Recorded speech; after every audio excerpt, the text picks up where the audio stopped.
വേണ്ട മോളെ, നീ ഒന്നിനും പോകണ്ട. അവളെ തൊട്ടാൽ അവൻ, ആ രുദ്രൻ, അവൻ വെറുതെ ഇരിക്കില്ല.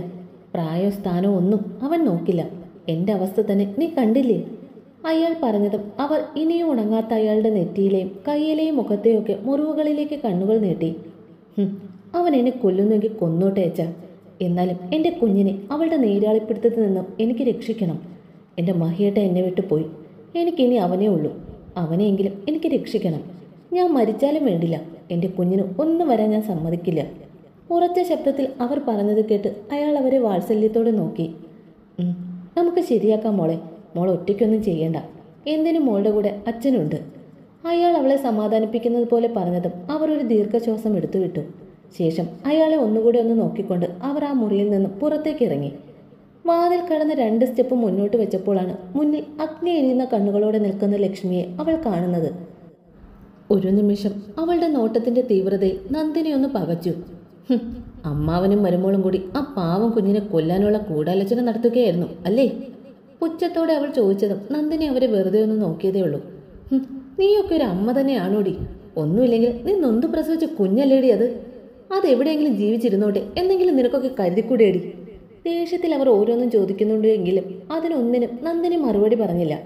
അവൾ വെറുതെ ലക്ഷ്മിയെ നോക്കി നിന്നതേ ഉള്ളൂ. നീ ഒന്നോർത്തോ നന്ദിനി, നീ ചെയ്യുന്നതൊക്കെ മഹിയുടെ ആത്മാവ് കാണുന്നുണ്ടാകും. അവൻ നിന്നോട് ഒരിക്കലും പൊറുക്കില്ല. കാരണം അവൻ ആഗ്രഹിച്ച് കാത്തിരുന്ന കുഞ്ഞായിരുന്നു അവൻ്റെ ദച്ചുമോള്. ആ കുഞ്ഞിനെയാണ് നീ ഒരിക്കലും ഉപേക്ഷിച്ചത്. ഇന്ന് അവളെ നീ ഇല്ലാതാക്കാൻ ശ്രമിക്കുന്നു. അവൻ്റെ ആത്മാവ് ഇതൊരിക്കലും സഹിക്കില്ല. ഒരിക്കലും അവൻ നിന്നോട് പൊറുക്കില്ല. ദേഷ്യവും സങ്കടവും കലർന്ന സ്വരത്തിൽ അവളുടെ മുഖത്തു നോക്കി ലക്ഷ്മി ഉറക്കെ പറഞ്ഞുകൊണ്ട് തിരിഞ്ഞു നടക്കുമ്പോൾ അവർ പറഞ്ഞ വാക്കുകളുടെ ആഘാതത്തിൽ തറഞ്ഞു നിന്നുപോയി നന്ദിനി. ഇരുട്ട് മൂടപ്പെട്ട ഒരു ഇരുനില കെട്ടിടത്തിന്റെ അകത്തെ മുറിയിൽ മദ്യസേവയിലായിരുന്നു അവർ. ക്രൂരതയുടെ പര്യായം പോലെ അവരുടെ കണ്ണുകൾ ചുവന്നു തുടുത്തിരുന്നു. അങ്ങനെ ദേവിക എന്ന ചാപ്റ്റർ ക്ലോസ്.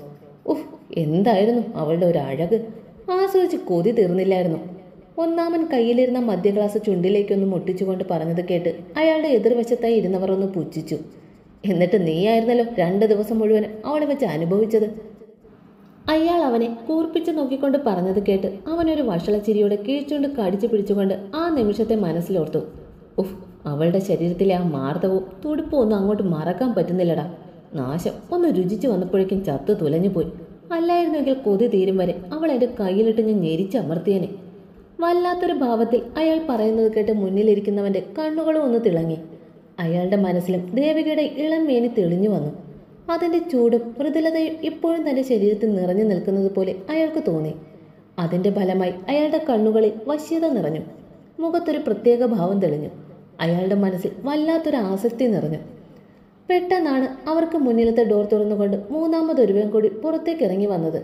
ഷർട്ടിൻ്റെ ബട്ടണുകൾ ഇട്ടുകൊണ്ട് ആകെ വിയർത്തു കുളിച്ച് മുഖത്ത് തെളിഞ്ഞു നിൽക്കുന്ന ക്രൂരമായ പുഞ്ചിരിയോടെ അയാൾ അവരുടെ അരികിലേക്ക് വന്നിരുന്നു. കോളേജ് ബ്യൂട്ടി ആകെ കയറിയൊന്ന് മേഞ്ഞ ലക്ഷണം കാണുന്നുണ്ടല്ലോ. അയാളെ ഒന്ന് അടിമുടി നോക്കുന്നതിനിടെ അയാൾ ഇറങ്ങി വന്ന മുറിയുടെ വാതിലിന്റെ വിടവിലൂടെ കാണുന്ന കാഴ്ചയിൽ മുന്നിലിരുന്നവൻ ഒരു വഷളച്ചിരിയോടെ പറഞ്ഞു. അവൻ പറഞ്ഞത് കേട്ട് മൂന്നാമനും അവിടേക്കൊന്ന് പാളി നോക്കി. അവിടെ ഒരു പെണ്ണ് കട്ടിലിൽ പൂർണ്ണ നഗ്നയായി കിടക്കുന്നുണ്ടായിരുന്നു. അതിനയാൾ ഒന്ന് പുച്ഛിച്ച് ചിരിച്ചതേ ഉള്ളൂ. ആ ആർട്സ് കോളേജിലെ ബ്യൂട്ടി ക്വീൻ ആണ് ആ പെണ്ണ്, പ്രിയങ്ക. ആ കുമാരന് ലക്ഷങ്ങൾ എണ്ണിക്കൊടുത്തിട്ടാണ് അവളെ എവിടെ എത്തിച്ചത്. കോളേജ് ബ്യൂട്ടി ആയതുകൊണ്ട് തന്നെ എന്തൊക്കെയായിരുന്നു എന്നോ അവളുടെ ഡിമാൻഡ്. ക്യാഷ് കൊടുത്താൽ എന്തെങ്കിലും ഗുണം ഉണ്ടാവോ? എങ്ങനെ ഉണ്ടായിരുന്നു അവളുടെ പെർഫോമൻസ്? ദേവികയുടെ അത്രയും സൂപ്പർ ആയിരുന്നോ? നാവ് കൊണ്ട് ചുണ്ടൊന്ന് നനച്ചുകൊണ്ട് അവൻ ചോദിച്ചത് അയാളുടെ കണ്ണുകളൊന്ന് വിടർന്നു. ദേവിക, അവളൊരു മധുരക്കനിയായിരുന്നില്ലേ? അവൾ എനിക്കൊരു ലഹരിയായിരുന്നു. അവളെപ്പോലെ അത്രയും ആവേശത്തോടെ ഞാൻ ഒരു പെണ്ണിനെയും പ്രാപിച്ചിട്ടില്ല. ഇനി അതുപോലെ ഒരു ലഹരി എനിക്ക് കിട്ടണമെങ്കിൽ അവളെ എനിക്ക് കിട്ടണം. പ്രിയപ്പെട്ടവൻ്റെയും ആങ്ങളയുടെയും ചിറകിനടി കഴിയുന്ന ആ കുഞ്ഞിക്കിളിയെ, ദാക്ഷായണി. ലച്ചുവിൻ്റെ ഓർമ്മയിൽ അയാളുടെ കണ്ണുകൾ വശ്യതയോടെ തിളങ്ങി. മറ്റുള്ളവരും അയാളുടെ അതേ അവസ്ഥയിൽ തന്നെയായിരുന്നു. ദാക്ഷായണി എന്ന കിട്ടാക്കനിയെ അവരും അത്രയേറെ മോഹിക്കുന്നുണ്ട്. പക്ഷെ മറുവശം നിൽക്കുന്നത് രുദ്രനാണ്. ചതിയിലൂടെ അല്ലാതെ അവളെ നമുക്ക് നേടാൻ കഴിയില്ല. ഒരുവൻ പറഞ്ഞത് കേട്ട് അയാളുടെ മുഖത്ത് ക്രൂരത നിറഞ്ഞു. ഞാൻ ആശിച്ച ഒരൊറ്റ പെണ്ണ് പോലും ഇതുവരെ എൻ്റെ ബെഡിലെത്താതിരുന്നിട്ടില്ല. പിന്നെയാണോ വെറുമൊരു ദാക്ഷായണി? രുദ്രനല്ല, സാക്ഷാ കാലഭൈരവൻ വന്നാൽ പോലും അവളെ ഞാൻ എൻ്റെ ബെഡിലെത്തിച്ചിരിക്കും. വല്ലാത്തൊരു ഭാവത്തിൽ അയാൾ പറയുമ്പോൾ മറ്റു 2 പേർ പരസ്പരം നോക്കിയൊന്ന് പുഞ്ചിരിച്ചു. രുദ്രനെ ഭയന്ന് മാത്രമാണ് അവർ ദാക്ഷായണിയുടെ കാര്യത്തിലൊന്നും ഒതുങ്ങുന്നത്. അവളെ തൊടാൻ ശ്രമിച്ച ഗിരിധരനെ ഒരു കോളേജ് മൊത്തം നോക്കി നിന്നിട്ട് പോലും യാതൊരു ഭയവും കൂടാതെ കൊന്നു തള്ളിയവനാണ്. അങ്ങനെയുള്ളവന് തങ്ങളെ കാലപുരിക്ക് അയക്കാനും യാതൊരു മടിയും ഉണ്ടാകില്ല. അതുകൊണ്ട് തന്നെ ദച്ചുവിൽ നിന്നും അവർ ഒരല്പം അകന്നാണ് നിൽക്കുന്നത്. എങ്കിലും അവരുടെ ഉള്ളിൽ അവളോടുള്ള മോഹത്തിന് യാതൊരു കുറവുമില്ല. ഒരവസരം കിട്ടാൻ വേണ്ടിയാണ് അവരും കാത്തിരിക്കുന്നത്. രുദ്രൻ അറിയാതെ വേണം അവളെ സ്വന്തമാക്കാൻ. ദേവികയെ പൊക്കിയതുപോലെ ആരും അറിയാതെ അവളെയും പൊക്കണം. ഒരുവൻ മുന്നിലുണ്ടെന്ന് അറിഞ്ഞതും അവന്മാരുടെ ആവേശം കൂടിയിരുന്നു. അതുകൊണ്ട് തന്നെ അവർ ദച്ചുവിനെ പൊക്കാനുള്ള പ്ലാനിങ്ങുകളും തുടങ്ങി. പക്ഷെ അതത്ര ഈസി ആയിരിക്കില്ല. ദേവികയെ പോലെ പറന്ന് നടക്കുന്നവളല്ല ദാക്ഷായണി. രുദ്രന്റെ ചിറകിനടി ഒതുങ്ങി നിൽക്കുന്നവളാണ്. രണ്ടാമൻ പറഞ്ഞപ്പോൾ ഒന്നാമൻ അതിനെ അനുകൂലിച്ചു. അപ്പോഴൊക്കെയും മൂന്നാമൻ ഒന്നും മിണ്ടാതെ മൗനമായി ഇരിക്കുകയായിരുന്നു. അത് മാത്രമല്ല, ആങ്ങളമാർ 3 വേറെയും. അവരുടെയൊക്കെയും കൈകളിൽ നിന്ന് ഒരു കുഞ്ഞു പോലും അറിയാതെ വേണം അവളെ റാഞ്ചിയെടുക്കാൻ. അയാൾ പറഞ്ഞു കേട്ട് മുന്നിലിരുന്നവൻ അവനെ ഒന്ന് നോക്കി. നീ എന്താ ഒന്നും മിണ്ടാതിരിക്കുന്നത്? നിന്റെ മനസ്സിൽ വേറെ എന്തെങ്കിലും പ്ലാനുണ്ടോ? മദ്യം നുണഞ്ഞുകൊണ്ടിരിക്കുന്നവനെ നോക്കി അവർ ചോദിച്ചതും അയാൾ ഒരു വല്ലാത്ത ഭാവത്തോടെ അവരെ നോക്കി. ദാക്ഷായണിക്ക് വേണ്ടി നമ്മൾ ഒന്നും പ്ലാൻ ചെയ്യേണ്ട ആവശ്യമില്ല. അധികം വൈകാതെ തന്നെ അവൾ നമ്മുടെ കൈകളിലേക്ക് എത്തിച്ചേരും. അവളെ എത്തിക്കേണ്ടവർ തന്നെ നമുക്ക് എത്തിച്ചു തരും. നിഗൂഢമായ പുഞ്ചിരിയോടെ അയാൾ പറഞ്ഞത് കേട്ട് മറ്റുള്ളവർ 2 പേരും പരസ്പരം ഒന്ന് നോക്കി. എന്നുവെച്ചാൽ നീ എന്താ പറഞ്ഞു വരുന്നത്? ആരവളെ നമുക്ക് കൊണ്ടുതരുമെന്നാ? അവരുടെ കൂട്ടത്തിലുള്ള ആരെങ്കിലും നിന്റെ ആളാണോ? അതിനയാൾ മറുപടി ഒന്നും പറഞ്ഞില്ല. പകരം ചുണ്ടിൽ വിരിഞ്ഞ ക്രൂരമായ പുഞ്ചിരിയോടെ അയാൾ അവരെ ഒന്ന് നോക്കി. പറയടാ, അവരിൽ ആരെ നീ വിലയ്ക്ക് വാങ്ങിയിരിക്കുന്നത്? അവനെയാണോ ആ ആകാശ്, അതോ രുദ്രന്റെ കിരണോ? അവർ സംശയത്തോടെ ചോദിക്കുമ്പോൾ അയാളൊന്ന് ചുണ്ടുകൊട്ടി ചിരിച്ചു. കിരണും ആകാശം യജമാനന്മാരോട് കൂറുള്ള വളർത്തു നായ്ക്കളാണ് അവർ. അവർ അങ്ങനെ പെട്ടെന്നൊന്നും പ്രലോഭനത്തിൽ വീഴില്ല. പിന്നെ ആരാ അവളെ നമ്മുടെ അടുത്തെത്തിക്കുക? അയാൾ പറഞ്ഞത് കേട്ട് അവൻ വീണ്ടും ചോദിച്ചു. അവൾക്ക് ഏറ്റവും വേണ്ടപ്പെട്ടവർ തന്നെ, അവളുടെ പെറ്റമ്മ. എന്താ, ദാക്ഷായണിയുടെ അമ്മയോ? അയാൾ പറഞ്ഞത് കേട്ട് അവർ അവിശ്വസനീയതയോടെ ചോദിച്ചു. യെസ്, അവർ തന്നെ, ദാക്ഷാൽ നന്ദിനി മഹേശ്വർ. പക്ഷേ അവർ എങ്ങനെ? അവർ അവളുടെ അമ്മയല്ലേ? അവർക്ക് എങ്ങനെ സ്വന്തം മകളോട് അങ്ങനെ ചെയ്യാൻ സാധിക്കും? അവർ വീണ്ടും സംശയത്തോടെ ചോദിച്ചു. അതിന് നമ്മൾ അവളെ എന്താണ് ചെയ്യാൻ പോകുന്നതെന്ന് അവർക്കറിയില്ലല്ലോ. അവരുടെ ആവശ്യം അവളെ ഇല്ലാതാക്കുക എന്നത് മാത്രമാണ്. അയാൾ പറഞ്ഞത് കേട്ട് ഇരുവർക്കും ഒന്നും മനസ്സിലായില്ല. നന്ദിനിയുടെ മനസ്സിൽ അവളോട് മകൾ എന്ന നിലയിൽ ഒരു തരി സ്നേഹമോ വാത്സല്യമോ ഒന്നും തന്നെ ഇല്ല. അവരുടെ മനസ്സിൽ തന്റെ താലി ഏർക്കാൻ കാരണക്കാരിയായവളാണ് ദാക്ഷായണി. പോരാത്തതിന് ഇപ്പോൾ അവരുടെ മകന്റെ ജീവനും അവൾ കാരണം ആപത്ത് സംഭവിക്കുമെന്ന് അവർ വിശ്വസിക്കുന്നു. സോ അവരുടെ ആ വിശ്വാസത്തെ ഞാൻ മുതലെടുത്തു. എരുതിയിൽ എണ്ണ ഒഴിക്കുന്നത് പോലെ അവരുടെ മനസ്സിലേക്ക് കുറച്ചുകൂടെ വിഷം നിറച്ചു. ഇപ്പോൾ അവരുടെ മനസ്സിൽ അവളെ എങ്ങനെയെങ്കിലും തീർക്കണം എന്ന ഒരു ചിന്ത മാത്രമേ ഉള്ളൂ. അപ്പോൾ ഞാൻ അവർക്കൊരു ഓഫർ വെച്ചു. അവളെ ഞാൻ പറയുന്നിടത്ത് എത്തിച്ചു തന്ന ദാക്ഷായണി എന്ന അവരുടെ ശാപത്തെ ഞാൻ ഇല്ലാതാക്കി കൊടുക്കാമെന്ന്. അതിലവർ വീണു. ഈ അടുത്ത ദിവസങ്ങളിൽ തന്നെ അവളെ ഞാൻ പറയുന്നിടത്ത് അവർ എത്തിച്ചു തരും. വല്ലാത്തൊരു ഭാവത്തിൽ അയാൾ പറഞ്ഞത് കേട്ട് മുന്നിലിരുന്നവരുടെ മുഖം വിടർന്നു. കേട്ടപ്പോൾ തന്നെ സഹിക്കാൻ വയ്യ. ഇപ്പോൾ തന്നെ അവളെ കയ്യിലിട്ട് ഞെരിച്ചുടയ്ക്കാൻ തോന്നുന്നു. ഞാനൊന്ന് അകത്തേക്ക് ചെല്ലട്ടെ. പ്രിയങ്കയെങ്കിൽ പ്രിയങ്ക. ഒട്ടും കൺട്രോൾ ചെയ്യാൻ പറ്റുന്നില്ല. തൽക്കാലം ദാക്ഷായണി എന്ന് കരുതി ഇവളെ വെച്ച് അഡ്ജസ്റ്റ് ചെയ്യാം. അതും പറഞ്ഞുകൊണ്ട് അയാൾ ഒരു വഷളച്ചിരിയോടെ വേഗം ആ മുറിയിലേക്ക് കയറി വാതിലടച്ചു. അവന്റെ പോക്ക് കണ്ടതും രണ്ടാമനൊരു നെടുവീർപ്പോടെ എതിർവശത്തിരുന്നവനെ നോക്കി. നന്ദിനിക്ക് ദാക്ഷായണിയോടുള്ള വെറുപ്പിനെ കുറിച്ച് നീ എങ്ങനെ അറിഞ്ഞു? ഒട്ടൊരു നിമിഷത്തിന് ശേഷം മുന്നിലിരിക്കുന്നവന്റെ ചോദ്യം കേട്ടതും അയാളൊന്ന് ചിരിച്ചു. ന്യൂസിൽ അവളെക്കുറിച്ചുള്ള വാർത്തകൾ അറിഞ്ഞപ്പോൾ തന്നെ നന്ദിനിയെയും വാസുദേവനെയും കുറിച്ച് ഞാൻ അന്വേഷണം ആരംഭിച്ചിരുന്നു. അങ്ങനെയാണ് അവർക്ക് അവളോടുള്ള വെറുപ്പിന്റെ മൂലകാരണം അറിയുന്നത്. ജാതകദോഷവുമായി പിറന്നവൾ, ജനിച്ചപ്പോൾ തന്നെ അച്ഛനെ കൊലയ്ക്ക് കൊടുത്തവൾ, കുടുംബത്തിന് മൊത്തം ശാപമായി തീർന്നവൾ, അങ്ങനെ ഒരുപാട് വിശേഷണങ്ങളാണ് അവൾക്ക്. അത്രയും പഴി കേട്ടുകൊണ്ട് ഇനി എന്തിനാണ് അവൾ ഇങ്ങനെ ജീവിക്കുന്നത്? അതുകൊണ്ട് നമ്മുടെ ആവശ്യം കഴിഞ്ഞ് അവളെ അങ്ങ് കൊന്നു കളഞ്ഞേക്കണം. ക്രൂരമായ പുഞ്ചിരിയോടെ അയാൾ പറഞ്ഞത് കേട്ട് എതിർവശത്തിരുന്നവന്റെ ചുണ്ടിലും അതേ പുഞ്ചിരി തെളിഞ്ഞു. മൂക്കിനിട്ട് കിട്ടിയ ശക്തമായ അടിയിൽ മണി ഒരു അലർച്ചയോടെ നിലത്തേക്ക് വീണുപോയി. ദർശന്റെ ഇൻഫോം കിട്ടിയ ഉടനെ തന്നെ എസ്ഐയും കൂട്ടരും മണിയെ കസ്റ്റഡിയിൽ എടുത്തിരുന്നു. അയാളെ സ്റ്റേഷനിൽ എത്തിച്ച ഉടനെ ചോദ്യം ചെയ്യൽ ആരംഭിച്ചിരുന്നു. ദർശ് ഒരു കസേര ഇട്ടുകൊണ്ട് അവന്റെ മുന്നിലായി ഇരുന്നതേ ഉള്ളൂ. ചോദ്യം ചെയ്തത് മുഴുവനും എസ്ഐയും മറ്റു പോലീസുകാരുമായിരുന്നു. അയ്യോ സാറേ, എന്നെ ഒന്നും ചെയ്യില്ലേ, ഞാൻ ഒരു തെറ്റും ചെയ്തിട്ടില്ല. പോലീസുകാരുടെ പ്രഹരമേറ്റതും ശരീരം നുറുങ്ങുന്ന വേദനയിൽ അയാൾ അലറി കരഞ്ഞുകൊണ്ടിരുന്നു. ദർശ് അയാളെ പഠിക്കുന്നത് പോലെ അയാളുടെ മുഖത്തേക്ക് തന്നെ കണ്ണുകൾ നട്ടുകൊണ്ടിരുന്നു. നിർത്ത്. മണിയുടെ നാവിൽ നിന്നും എല്ലാം പറയാമെന്ന വാക്കുകൾ കേട്ടതും ദർശ് മറ്റു പോലീസുകാരോടായി പറഞ്ഞു. ശേഷം അവൻ ചെയറിൽ നിന്നും എഴുന്നേറ്റ് അയാളുടെ മുന്നിലേക്ക് ചെന്ന് നിന്നു. മുന്നിൽ ബൂട്ടിട്ട 2 കാലുകൾ കണ്ടുകൊണ്ടാണ് തല കുനിച്ചിരിക്കുകയായിരുന്ന മണി പതിയെ മുഖമുയർത്തി നോക്കിയത്. ഇരു പോക്കറ്റിലുമായി കൈയിട്ടുകൊണ്ട് തന്നെ തുറച്ചു നോക്കി നിൽക്കുന്ന ദർശനെ കണ്ടതും അയാൾ പേടിയോടെ ഒന്ന് ഉമിനീരിറക്കി. "പറഞ്ഞോ മണി, ആര് പറഞ്ഞിട്ടാണ് നീ അന്ന് ദേവികയെ കാറി കയറ്റിക്കൊണ്ട് പോയത്? എങ്ങോട്ടാണ് നീ അവളെയും കൊണ്ട് പോയത്? ആരുടെ മുന്നിലാണ് നീ അവളെ എത്തിച്ചത്?"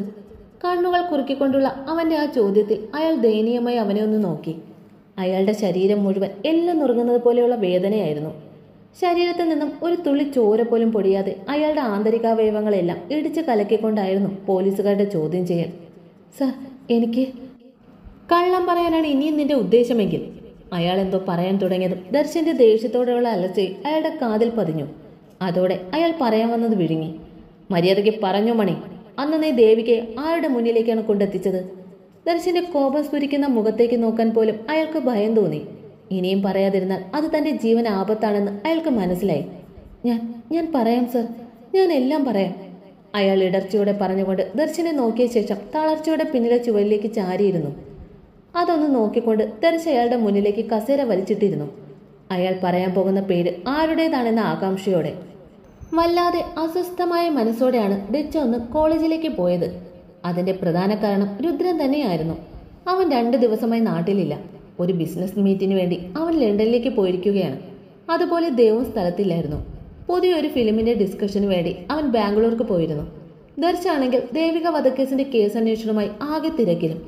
ആകെ ഇപ്പോൾ അവരോടൊപ്പം ദക്ഷ മാത്രമേ ഉണ്ടായിരുന്നുള്ളൂ. പിന്നെ രുദ്രന്റെയും ദേവിന്റെയും ബോഡി ഗാർഡ്സും. "എന്ത് പറ്റിയടി? ആകെ ഒരു ക്ഷീണം പോലെ."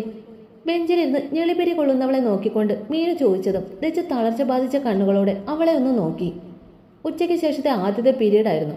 ടീച്ചർ ഒരല്പം താമസിച്ചേ വരുള്ളൂ എന്ന് പറഞ്ഞതുകൊണ്ട് തന്നെ ക്ലാസ്സിൽ കുട്ടികളെല്ലാം മറ്റു പല ആക്ടിവിറ്റീസിൽ ഏർപ്പെട്ടുകൊണ്ടിരിക്കുകയായിരുന്നു. "എന്താടി, എന്ത് പറ്റി നിനക്ക്?"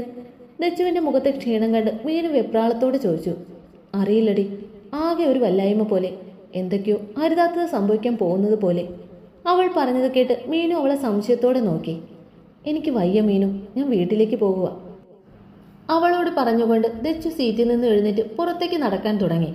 ഒരു നിമിഷം അവൾ പോകുന്നത് നോക്കി നിന്ന മീനു പെട്ടെന്ന് എന്തോ ഓർത്തുകൊണ്ട് വേഗം തന്റെ സീറ്റിൽ നിന്ന് എഴുന്നേറ്റ് അവളുടെ പിന്നാലെ ഓടി. തന്റെ പിന്നാലെ വരുന്ന മീനുവിനെ ദച്ചു സംശയത്തോടെ നോക്കി. "അങ്ങനെ നീ ഒറ്റയ്ക്ക് പോയി സൂഹിക്കണ്ട, ഞാനും ഉണ്ട്." അവളുടെ നോട്ടം കണ്ടതും മീനു കുസൃതിയോടെ പറഞ്ഞു.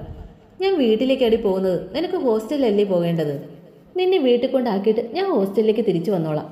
മീനു ഇല്ലാത്ത ഗൗരവം മുഖത്ത് വരുത്തിക്കൊണ്ട് പറഞ്ഞത് കേട്ട് ദച്ചുവിന്റെ ചുണ്ടിൽ ഒരു പുഞ്ചിരി വിരിഞ്ഞു. അവൾ അതേ പുഞ്ചിരിയോടെ തന്നെ മീനുവിന്റെ കയ്യിൽ ചേർത്ത് പിടിച്ചുകൊണ്ട് ക്ലാസ്സിന് പുറത്തേക്ക് ഇറങ്ങി. "ദാക്ഷായണി." 2 പേരും കൂടി സ്റ്റെപ്പ് ഇറങ്ങി താഴേക്ക് പോകാൻ തുടങ്ങുമ്പോഴായിരുന്നു ഒരു പെൺകുട്ടി അവരുടെ അരികിലേക്ക് വന്നുകൊണ്ട് ദച്ചുവിനെ വിളിച്ചത്. "തന്നെ എച്ചോടി വിളിക്കുന്നു." അതും പറഞ്ഞുകൊണ്ട് ആ കുട്ടി പോയതും ദച്ചുവിന്റെ നെറ്റി ഒന്ന് ചുളിഞ്ഞു. "അദ്ദേഹം എന്തിനാ ഇപ്പോൾ എന്നെ വിളിക്കുന്നത്?"